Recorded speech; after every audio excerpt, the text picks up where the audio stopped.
Another occasion would be competitions.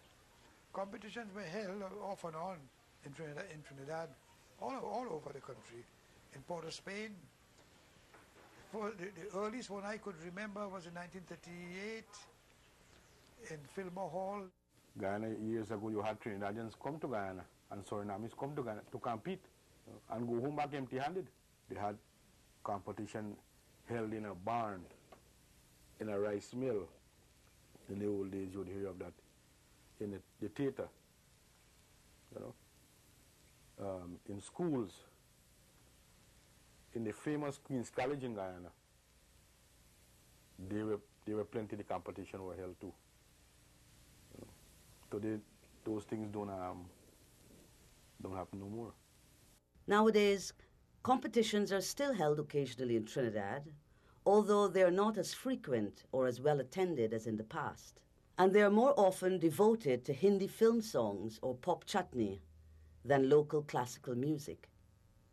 Nevertheless, town singers do compete. Trinidadian sitarist and music authority Mangal Patesar is often asked to judge such events. You know, local classical singing, we look at how well people maintain the melody, how well they maintain the tal, how well they pronounce the Hindi words. And of course, in Trinidad, audience impact is a very important thing, and those basically are the areas that we look at. At this 1997 women's singing competition, the only local classical item was a thumri, sung by talented younger singer Rasika Dindial.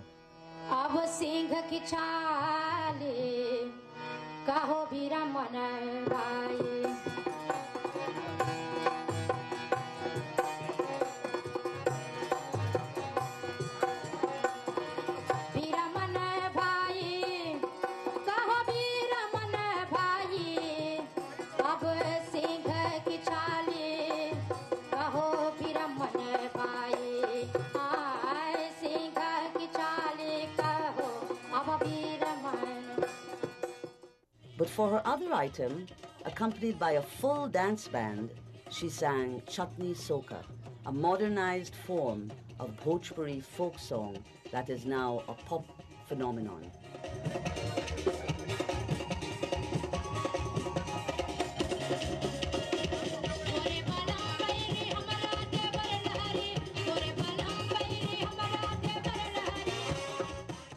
It is not surprising that elders recall the mid-century decades as a more vital period for local classical music.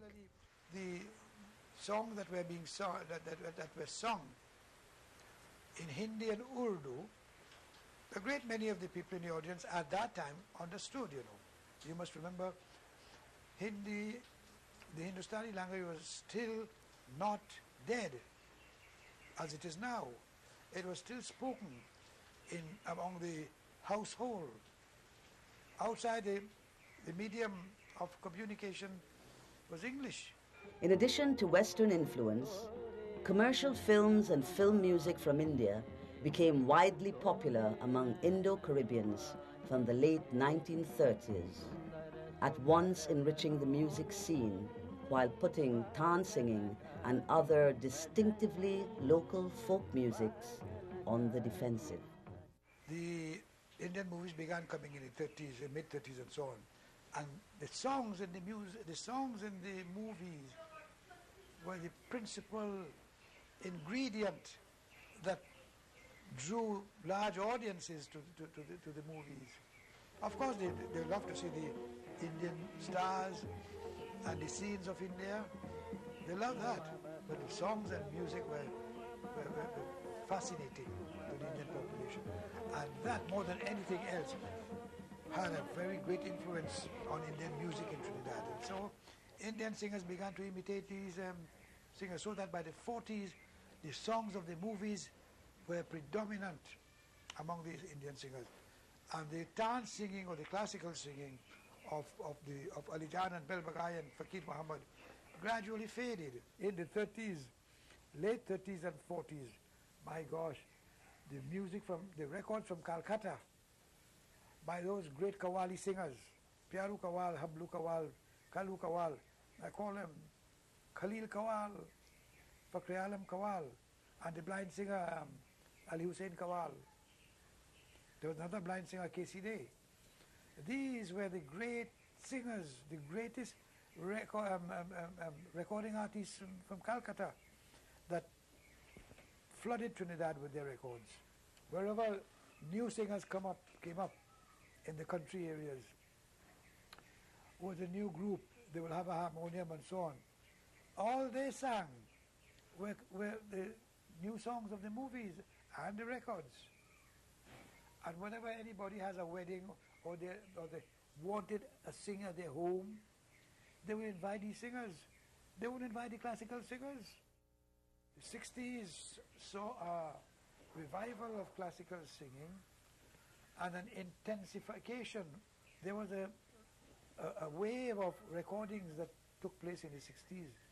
And these recordings were, some were classical and some were modern songs too. And in the 70s, you had a good many of them singing classical songs. Among them Yusuf Khan, Hanif Muhammad, Jami Hussain, Zambud Ram. They all, I think they were in the 70s, singing the classical songs. Trinidadian impresario and cultural activist Moeen Mohammed, together with his brothers Sham and Kamaluddin, were the leading figures in promoting and reviving local classical music in their country. Today, commercial recording of Tan singing happens on a smaller scale, with merchant and record producer Ajeet Praimsingh being perhaps the most active figure. Since the early 1990s, Praimsingh has produced a steady stream of cassettes and CDs, both of commercially marketable chutney as well as various folk and traditional genres like local classical music. Although there is little money to be made in Tan singing, Praimsingh is determined to help preserve this aspect of his island's cultural heritage.